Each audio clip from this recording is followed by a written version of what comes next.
the ministry of the Holy Spirit today. ప్రభువైన యేసుక్రీస్తు నామములో మీకు అందరికి వందనాలు.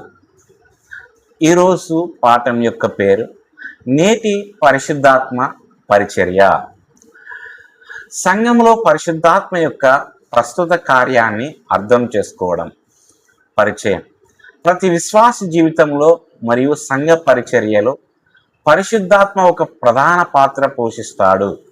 సృష్టి నుండి విమోచన వరకు దేవుని ఉద్దేశాలను నెరవేర్చడంలో దేవుని ఆత్మ ఎల్లప్పుడూ చురుకుగా పాల్గొంటూనే ఉంది. ప్రత్యేకంగా కొత్త నిబంధనలో క్రీస్తు యొక్క రక్షణ కార్యాన్ని విశ్వాసులకు వర్తింపజేసేవాడుగా, సంఘానికి శక్తినిచ్చేవాడుగా మరియు ఆత్మీయ పరివర్తనను కలగజేసేవాడుగా పరిశుద్ధాత్మ వెల్లడి చేయబడ్డాడు. అయినప్పటికీ పరిశుద్ధాత్మ పరిచర్య గురించి నేడు చాలా గందరగోళం నెలకొని ఉంది. కొందరు ఆయన కార్యాన్ని ప్రధానంగా నాటకీయ అనుభవాలు, అద్భుత సూచనలు, భావోద్వేగ ప్రదర్శనలు లేదా అసాధారణమైన వరాలకు పరిమితం చేస్తారు.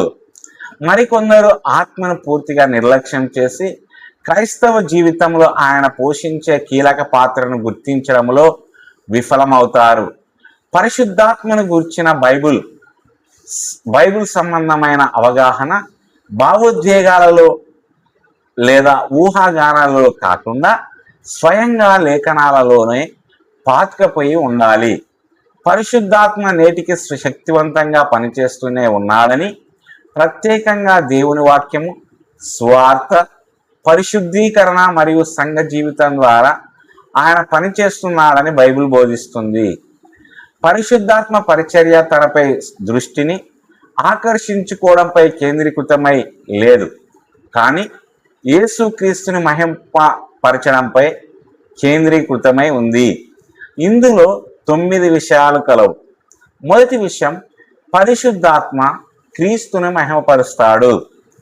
పరిశుద్ధాత్మను గూర్చి యేసు బోధించిన స్పష్టమైన బోధలలో ఒకటి యోహాను 16:14లో ఉంది. ఆయన నన్ను మహిమపరుస్తాడు, ఎందుకంటే ఆయన నాదైన దానిని తీసుకొని మీకు ప్రకటిస్తాడు. పరిశుద్ధాత్మ యొక్క ప్రాథమిక పరిచర్య క్రీస్తు కేంద్రీకృతమైనది. పరిశుద్ధాత్మ స్వతంత్రంగా తనను తాను ప్రచారం చేసుకోడు, కానీ ప్రజలను క్రీస్తు వైపు నడిపిస్తాడు. పరిశుద్ధాత్మ యొక్క ప్రాథమిక పరిచర్య క్రీస్తును మహిమపరచడం. పరిశుద్ధాత్మ శక్తివంతంగా పనిచేసినప్పుడల్లా క్రీస్తు గణపరచబడతాడు, లేఖనాలు గౌరవించబడతాయి, సత్యం ప్రకటించబడుతుంది, పాపులు దోషారోపణ పొందుతారు, మరి విశ్వాసులు రూపాంతరం చెందుతారు. అందువల్ల పరిశుద్ధాత్మ పరిచర్యను యేసుక్రీస్తు వ్యక్తిత్వం మరియు కార్యం నుండి వేరు చేయలేము. రెండవ విషయము, పరిశుద్ధాత్మ పాపమును గూర్చి ఒప్పిస్తుంది. పరిశుద్ధాత్మ పాపము, నీతి మరియు తీర్పు విషయమై లోకమును ఒప్పిస్తుందని యేసు బోధించాడు. యోహాను 16:8 రక్షణకు ముందు ప్రజలు ఆత్మీయంగా గుడ్డివారై పాపములో మరణించిన వారే ఉంటారు. దేవుని ఎదుట అపరాధాన్ని మరియు క్రీస్తు అవసరాన్ని గుర్తించేలా పరిశుద్ధాత్మ హృదయాలను తెరుస్తుంది. ఈ ఒప్పింపు కేవలం భావోద్వేగ అసౌకర్యం మాత్రమే కాదు, ఇది పాపులను పశ్చాత్తాపం మరియు విశ్వాసం వైపు నడిపించే ఒక ఆధ్యాత్మిక మేలుకొలుపు. పరిశుద్ధాత్మ లేకుండా ఎవరు తమ పాపాన్ని నిజంగా అర్థం చేసుకోలేరు, ఎవరు క్రీస్తును సరిగా వెతకలేరు, మరియు ఎవరు నిజమైన మార్పును అనుభవించలేరు. అందువల్ల రక్షణలో ఆది నుండి అంతం వరకు ఆత్మ ఒక ముఖ్యమైన పాత్ర పోషిస్తుంది. మూడో విషయం, పరిశుద్ధాత్మ విశ్వాసులను పునరుజ్జీవింప చేస్తుంది. రక్షణలో నూతన జన్మ ఉంటుందని బైబిల్ బోధిస్తుంది. యేసు నికోదేముతో ఇలా చెప్పాడు, ఒకడు నీటి వలనను ఆత్మ వలన జన్మించితేనే గాని దేవుని రాజ్యంలో ప్రవేశించలేడు. యోహాను 3:5. పునరుజ్జీవనం అనేది పాపులకు ఆధ్యాత్మిక జీవాన్ని ఇవ్వడంలో పరిశుద్ధాత్మ చేసే కార్యం. పునర్జీవనం ఈక్వల్ టు పరిశుద్ధాత్మ ఆధ్యాత్మిక జీవాన్ని ఇవ్వడం. ఆత్మ హృదయాన్ని మారుస్తుంది, నూతన కోరికలను, నూతన అనురాగాలను, నూతన అవగాహనను మరియు క్రీస్తులో నూతన జీవాన్ని ఇస్తుంది. అందువల్ల క్రైస్తవ్యం కేవలం నైతిక అభివృద్ధి లేదా మతపరమైన కార్యాచరణ మాత్రమే కాదు, ఇది పరిశుద్ధాత్మ ద్వారా దేవుడు చేసే ఒక అతీంద్రియ కార్యం. 4వ విషయం, పరిశుద్ధాత్మ విశ్వాసులలో నివసిస్తాడు. ప్రతి నిజమైన విశ్వాసిలో పరిశుద్ధాత్మ నివసిస్తాడు. రోమా 8:9 ఇలా చెబుతుంది, క్రీస్తు ఆత్మ లేనివాడు ఆయనకు చెందినవాడు కాడు. ఆత్మ విశ్వాసులలో శాశ్వతంగా నివసిస్తాడు, ఓదార్పునిస్తూ, మార్గదర్శనం చేస్తూ, బలపరుస్తూ మరియు వారిని పరిశుద్ధపరుస్తాడు. వారిలో నివసించే ఆత్మ విశ్వాసులు దేవునికి చెందిన వారని వారికి భరోసా ఇస్తుంది మరియు క్రైస్తవ జీవితాన్ని జీవించడానికి వారిని శక్తిమంతులుగా చేస్తుంది. దీని అర్థం పరిశుద్ధాత్మ కేవలం ఒక ప్రత్యేక తరగతి క్రైస్తవులకు మాత్రమే ఇవ్వబడలేదు. ప్రతి విశ్వాసి మారుమనసు పొందినప్పటి నుండి ఆత్మని కలిగి ఉంటాడు. 5వ విషయం, పరిశుద్ధాత్మ సంఘాన్ని పరిశుద్ధపరుస్తాడు. ఆత్మ యొక్క నిరంతర పరిచర్యలో ఒకటి పరిశుద్ధపరచడం, అంటే విశ్వాసులను మరింత పరిశుద్ధులుగా మరియు క్రీస్తును పోలిన వారిగా మార్చే ప్రక్రియ. పరిశుద్ధాత్మ వీటి ద్వారా కార్యం చేస్తాడు. లేఖనము, ప్రార్థన, ప్రసంగము, సహవాసము, శోధనలు మరియు విధేయత. ఆయన క్రమంగా విశ్వాసులను క్రీస్తు స్వరూపంలోనికి రూపాంతరపరుస్తాడు. పరిశుద్ధీకరణ ఈక్వల్ టు పరిశుద్ధాత్మ ద్వారా క్రమంగా క్రీస్తుని పోలి ఉండుట. పరిశుద్ధాత్మ కార్యమునకు సాక్ష్యం కేవలం నాటకీయమైన అనుభవాలలోనే కాక రూపాంతరం చెందిన స్వభావములో కనపడుతుంది. గలతీ 5వ అధ్యాయం ఆత్మ ఫలాన్ని వివరిస్తుంది.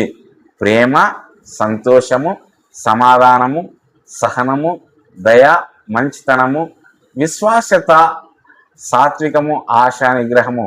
ఈ లక్షణాలు నిజమైన ఆధ్యాత్మిక పరిపక్వతను ప్రతిబింబిస్తాయి. 6వ విషయము, పరిశుద్ధాత్మ లేఖనాల ద్వారా పనిచేస్తుంది. పరిశుద్ధాత్మ లేఖనాలను ప్రేరేపించింది మరియు ఈనాటికి వాటి ద్వారా పనిచేస్తూనే ఉంది. 2 తిమోతి 3:16 లేఖనం దేవునిచే ప్రేరేపించబడిందని బోధిస్తుంది మరియు 2 పేతురు 1:21 మనుషులు పరిశుద్ధాత్మచే నడిపింపబడి దేవుని నుండి మాట్లాడారని వివరిస్తుంది. నేడు ఆత్మ లేఖనాలను ప్రకాశింపచేస్తుంది, విశ్వాసులు సత్యాన్ని అర్థం చేసుకోవడానికి సహాయపడుతుంది, వాక్యం ద్వారా ఒప్పిస్తుంది మరియు బైబిల్ బోధన ద్వారా విశ్వాసాన్ని బలపరుస్తుంది. ఆత్మ దేవుని వ్రాతపూర్వక వాక్యం ద్వారా పనిచేస్తుంది. ఆత్మ ఎన్నడూ లేఖనానికి విరుద్ధంగా ఉండదు. నిశ్చయంగా ఆయన లేఖనములకు దైవిక కర్త. కాబట్టి ఆత్మీయ అనుభవాలు ఎల్లప్పుడూ బైబిల్ ద్వారా పరీక్షించబడాలి. 7వ విషయం, పరిశుద్ధాత్మ క్రైస్తవ జీవనానికి శక్తినిస్తుంది. క్రైస్తవ జీవితం కేవలం మానవ బలంతో మాత్రమే జీవించబడదు. పరిశుద్ధాత్మ విశ్వాసులకు ఈ విధంగా శక్తినిస్తుంది. పాపాన్ని ఎదిరించడానికి, పరిశుద్ధతలో ఎదగడానికి, నమ్మకంగా సేవ చేయడానికి, శ్రమలను సహించడానికి మరియు ధైర్యంగా సాక్ష్యం ఇవ్వడానికి. నిజమైన క్రైస్తవ విధేయత ఆత్మపై ఆధారపడడం నుండి ప్రవహిస్తుంది. ఈ శక్తిని ఇవ్వడం బయటకు నాటకీయంగా కనిపించాల్సిన అవసరం లేదు. తరచుగా ఆత్మ దైనందిన విశ్వాసము, ఓర్పు, ప్రార్థన మరియు విధేయత ద్వారా నిశ్శబ్దంగా పనిచేస్తుంది. 8వ విషయం, ఆత్మీయ వరాలు మరియు పరిశుద్ధాత్మ. పరిశుద్ధాత్మ సంఘ క్షేమాభివృద్ధి కొరకు తన చిత్తానుసారంగా ఆత్మీయ వరాలను పంచిపెడుతుంది. ప్రతి విశ్వాసి ఒకే రకమైన వరాలను పొందడు. క్రీస్తు శరీరంలో వైవిధ్యం ఉందని లేఖనం నొక్కి చెబుతుంది. అదే సమయంలో క్రొత్త నిబంధన స్థిరంగా బోధించేది ఏమిటంటే వరములు బైబిల్ అధికారం క్రింద పని చేయవలెను, ఆరాధన క్రమముగా ఉండవలెను, మరియు ప్రేమ అద్భుతమైన అనుభవాల కన్నా గొప్పది. క్రైస్తవ జీవితం యొక్క ముఖ్య ఉద్దేశం ఎన్నడూ కేవలం అనుభవాల కోసమే వాటిని వెంబడించడం కాదు, కానీ క్రీస్తుకు నమ్మకమైన సేవ చేయడమే. 9వ విషయం, పరిశుద్ధాత్మను అపార్థం చేసుకోవడంలోని ప్రమాదం. పరిశుద్ధాత్మ గురించిన ఆధునిక గందరగోళం తరచుగా ఆయన పరిచర్యను కేవలం భావోద్వేగ అనుభవాలకు లేదా అద్భుత ప్రత్యక్షతలకు మాత్రమే పరిమితం చేయడం వల్ల వస్తుంది. కొందరు పరిశుద్ధాత్మ సన్నిధిని ప్రధానంగా వీటి ద్వారా కొలుస్తారని భావిస్తారు: ఉత్తేజం, నాటకీయ ప్రదర్శనలు లేదా అసాధారణ అనుభవాలు. అయితే లేఖనం వీటిపై ఎక్కువ ప్రాధాన్యత ఇస్తుంది. సత్యం, పరిశుద్ధత, విధేయత మరియు క్రీస్తుని కేంద్రంగా చేసుకున్న జీవితము. పరిశుద్ధాత్మ కార్యం ఎక్కడ స్పష్టంగా కనిపిస్తుందంటే క్రీస్తును నమ్మకంగా ప్రకటించినప్పుడు, లేఖనాన్ని గౌరవించినప్పుడు, పాపులు పశ్చాత్తాప పడినప్పుడు మరియు విశ్వాసులు పరిశుద్ధతలో వృద్ధి చెందినప్పుడు. ముగింపు, పరిశుద్ధాత్ముడు నేడు సంఘంలో శక్తివంతంగా కార్యం చేస్తూనే ఉన్నాడు. ఆయన పరిచర్యలో ఇవి ఉన్నాయి: క్రీస్తును మహిమపరచడం, పాపులను ఒప్పించుట, హృదయములను పునరుజ్జీవింపచేయుట, విశ్వాసులలో నివసించుట, సంఘమును పరిశుద్ధపరచుట, లేఖనములను ప్రకాశింపచేయుట, విధేయతను కలుగచేయుట మరియు ఆత్మీయ ఫలములను ఫలించుట. పరిశుద్ధాత్ముని కార్యమును కేవలం బాహ్య ఉత్సాహమునకు లేదా నాటకీయ అనుభవములకు మాత్రమే పరిమితం చేయకూడదు. పాపులను యేసుక్రీస్తు యొక్క నమ్మకమైన అనుచరులుగా మార్చడమే ఆయన యొక్క గొప్ప కార్యము. పరిశుద్ధాత్మను గూర్చిన బైబిల్ సంబంధమైన అవగాహన విశ్వాసాలను గందరగోళం వైపు కానీ భావోద్వేగాల వైపు కానీ కాకుండా సత్యము, పరిశుద్ధత, వినయం, విధేయత మరియు క్రీస్తు పట్ల ప్రగాఢమైన ప్రేమ వైపు నడిపిస్తుంది. దేవుడు ఈ మాటలను దీవించునుగాక. ఆమేన్.